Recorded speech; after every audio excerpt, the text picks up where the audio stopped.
ओबीसींची स्वतंत्र जातीनिहाय जनगणना करण्याची अंमलबजावणी, जनगणनेच्या अधिकृत नोंदींमध्ये ओबीसींचा स्पष्ट उल्लेख आणि महाराष्ट्र शासनाने 14 मे 2026 रोजी घेतलेला आरक्षित वर्गासंदर्भातील कॅबिनेट निर्णय रद्द करण्याच्या प्रमुख मागण्यांसाठी राष्ट्रीय ओबीसी महासंघासह विजा-भ्रोज, विमा-प्र, अनुसूचित जाती जमाती व विविध बहुजन समाज संघटनांनी एकत्र येत 28 जून रोजी चंद्रपुरात विराट महामोर्चाचे आयोजन केले आहे.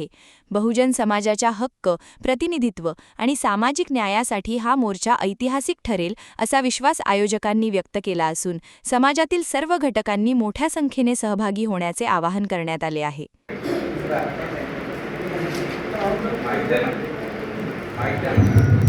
आज 28 तारखेला बहुजन समाजा महामोर्चा निघणार आहे.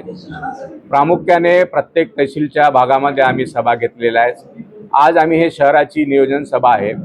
या नियोजन सभेमध्ये आम्ही प्रत्येक समाजातील सर्व घटकांना पाचारण केलेलं आहे आणि 28 तारखेचा जो महामोर्चा आहे प्रामुख्याने ओबीसी समाजाची जातनिहाय जनगणना व्हावी आणि आरक्षित वर्गासाठी महाराष्ट्र सरकारने 14 मेचा जो कॅबिनेट निर्णय घेतला तो रद्द करावा.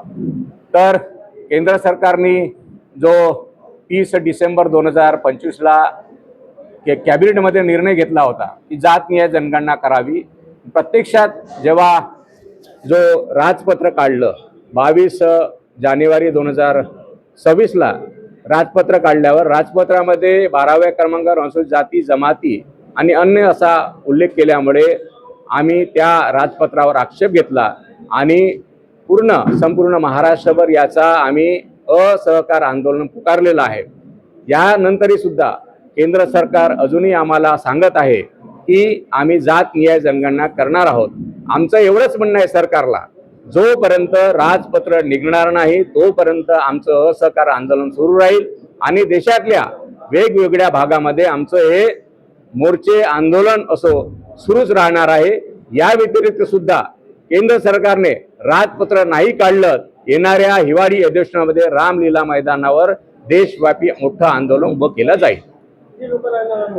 आम्ही क्या हुआ बहू? माँ, पाइल्स की बहुत तकलीफ हो रही है. तो तुम गुदरोग सर्जन के पास क्यों नहीं गई? देखो, जैसे हार्ट के लिए हार्ट स्पेशलिस्ट, ब्रेन के लिए ब्रेन स्पेशलिस्ट, तो पाइल्स के लिए पाइल्स स्पेशलिस्ट क्यों नहीं? स्त्री हो या पुरुष, टॉयलेट में तकलीफ केवल पाइल्स ही नहीं और भी कई प्रकार के गुदरोग तथा कैंसर भी हो सकता है. इसीलिए इसकी प्रत्यक्ष जांच जरूरी है. ठीक है माँ, पर जांच के लिए हम जाएंगे कहाँ?